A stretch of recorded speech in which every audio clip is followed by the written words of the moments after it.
आपसे दरख्वास्त है कि इस वीडियो को लाइक जरूर करें। जयपुर के करबला मैदान में मुसलमानों ने रचा इतिहास। मुसलमानों का उमड़ा जन सैलाब, 2 लाख से ज्यादा मुसलमान इकट्ठा, औरतें और बच्चे और मर्द भी एक साथ में हुए जमा। मुसलमानों का जन सैलाब देखकर सरकारों की उड़ी नींद। मौलाना तौकीर रजा खान ने किया बड़ा ऐलान। पूरी डिटेल आपको बताएंगे, इस वीडियो को आखिर तक जरूर देखिए। जयपुर के करबला मैदान में आयोजित राष्ट्रीय अमन व इंसाफ कॉन्फ्रेंस में मुसलमानों का जन सैलाब उमड़ पड़ा और औरतों की भी भीड़ देखने लायक थी। 2 लाख से भी ज्यादा लोग वहां पर इकट्ठा हुए और इसे देखकर सरकारों की भी नींदें उड़ने लगी। देश के असल मुद्दे से ध्यान भटका रही है सरकार। मौलाना तौकीर रजा ने कहा है कि गंगा जमनी तहजीब और अमन पसंद देशवासियों के होते हुए सांप्रदायिक ताकतों के नापाक मंसूबे हम कभी पूरे नहीं होने देंगे।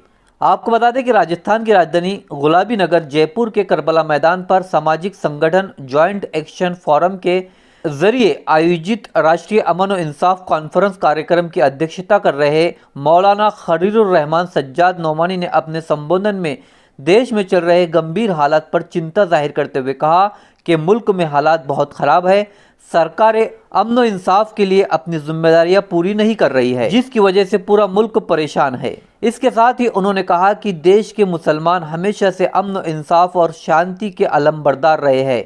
मौजूदा हालात में वो बहुत सारी चीज़ों को लेकर सब्र किए हुए हैं, लेकिन अब उनका सब्र का पैमाना लबरेज हो रहा है, क्योंकि नबी की शान में गुस्ताखी की जा रही है, जिसे हम बर्दाश्त नहीं करने वाले। आपको बता दें कि इस राष्ट्रीय अमन व इंसाफ कॉन्फ्रेंस में औरतें और लड़के भी भारी संख्या में पहुंची, जिनके बैठने की व्यवस्थाएं अलग से की गई थी। जयपुर के इतिहास में किसी भी सामाजिक आयोजन में मुस्लिम महिलाओं की इतनी बड़ी तादाद पहली बार देखी गई। खास बात यह रही कि इस्लामी तरीके से महिलाओं के बैठने की व्यवस्था रही, जहां पर महिलाएं और युवतियों ने व्यवस्थाएं संभाली। सूत्रों से मिली अपडेट और अनुमान के मुताबिक राष्ट्रीय अमन और इंसाफ कॉन्फ्रेंस में लगभग 2 लाख के करीब लोगों के पहुंचने का दावा किया गया। इसमें गौरतलब बात यह रही कि इसमें 30,000 से भी ज्यादा महिलाएं पहुंची, जिससे आप अंदाजा लगा सकते हैं कि कितनी ज्यादा महिलाएं इस कॉन्फ्रेंस में पहुंची। तो जयपुर के करबला मैदान में मुसलमानों ने इतिहास रचा है और बड़ी तादाद में मुसलमानों का जन सैलाब पहुंचा है, जिसकी वजह से सरकारों की भी नींदें आराम हो गई।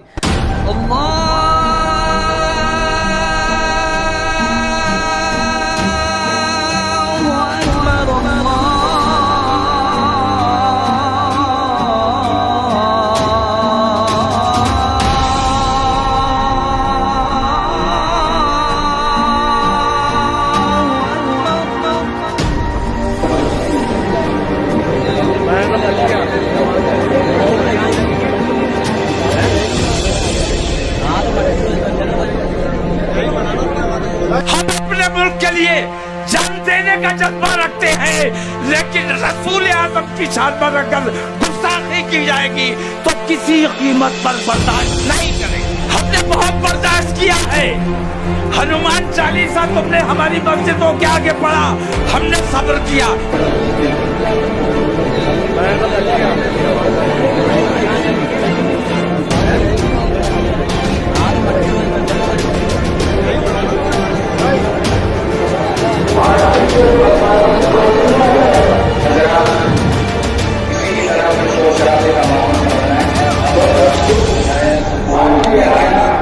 और खामोशी का माहौल बरकरार रखें।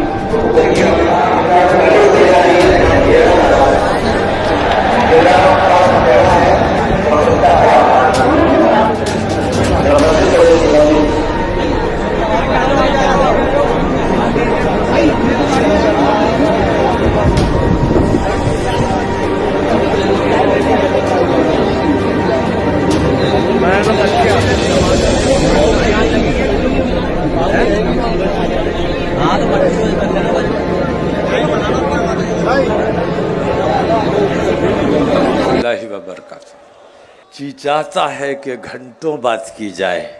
मुल्क के इत्तेहाद, मिल्लत के इत्तेहाद में जहां जिस वक्त जैसी ज़रूरत पेश आएगी, इंशाअल्लाह तौक़ीर नहीं बल्कि पूरी बरेली आपके साथ नज़र आएगा।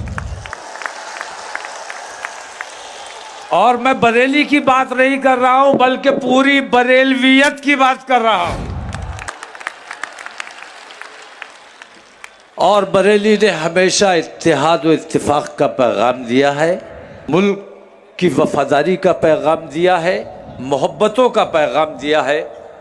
लेकिन कुछ फ़िरका परस्त ताकतें और हमारे मुल्क की मौजूदा हुकूमत की पॉलिसी हमारे मुल्क के इत्तेहाद में रखना अंदाज़ी पैदा करने की कोशिश कर रही है। मैं देख रहा हूं कि किसी ने जुर्म किया, उसको जुर्म मान लिया गया, पार्टी से बरतरफ कर दिया गया।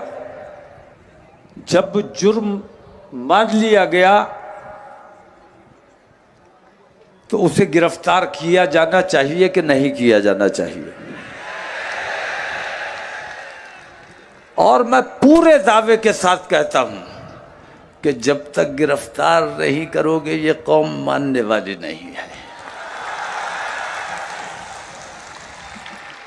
लेकिन सरपरस्ती की जा रही है इसलिए कि उसने मुल्क का नुकसान नहीं किया है, मुसलमानों का नुकसान किया है, मुसलमानों की दिल आज़ारी किया है। तो मुसलमानों को ऊपर जुल्म ढाया जा रहा है, मुसलमानों के बच्चों पर गोलियां चलाई जा रही है, मुसलमानों का सताने का काम किया जा रहा है, मुसलमानों को जेल में डालने का काम किया जा रहा है, लेकिन उस एक को गिरफ्तार नहीं किया जा रहा है। इस अन्याय के खिलाफ पूरा मुल्क खड़ा है, इस अन्याय के खिलाफ। और मैं मुसलमान भाइयों से नहीं, मैं अपने हिंदू भाइयों तक भी मेरी आवाज पहुंच रही होगी और वो भी मेरी इस बात की तायीद करेंगे। महाभारत तो हर हिंदू ने पढ़ी है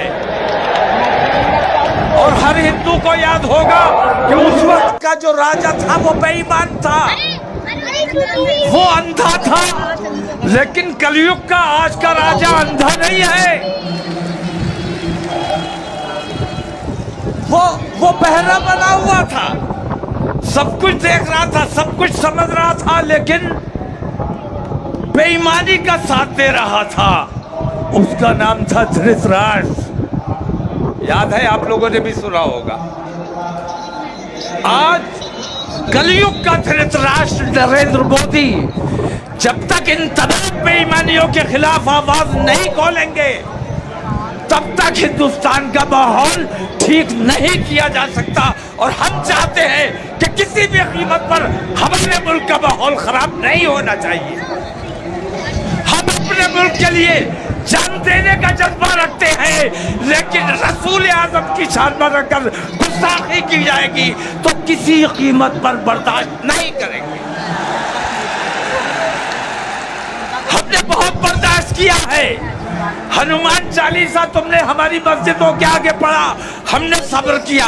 हनुमान चालीसा हिंदू को पढ़ना चाहिए, अच्छी बात है, पढ़ो। जय हनुमान ज्ञान गुण सागर पढ़ो। हिंदू नहीं पढ़ेगा तो कौन पढ़ेगा? लेकिन तू हनुमान के लिए नहीं पढ़ रहा था, तू मुसलमान को सताने के लिए पढ़ रहा था। हमने बर्दाश्त किया क्योंकि हम अमन पसंद है, अपने देश में अमन चाहते हैं। तुमने हमारी मस्जिदों के मीनारों पर भगवा लहराया, जबरदस्ती की, हमने सब्र किया, हमने जवाब नहीं दिया। बताओ ठीक है क्या गलत है? हमने कभी जवाब नहीं दिया। सब्र करने वाले हैं।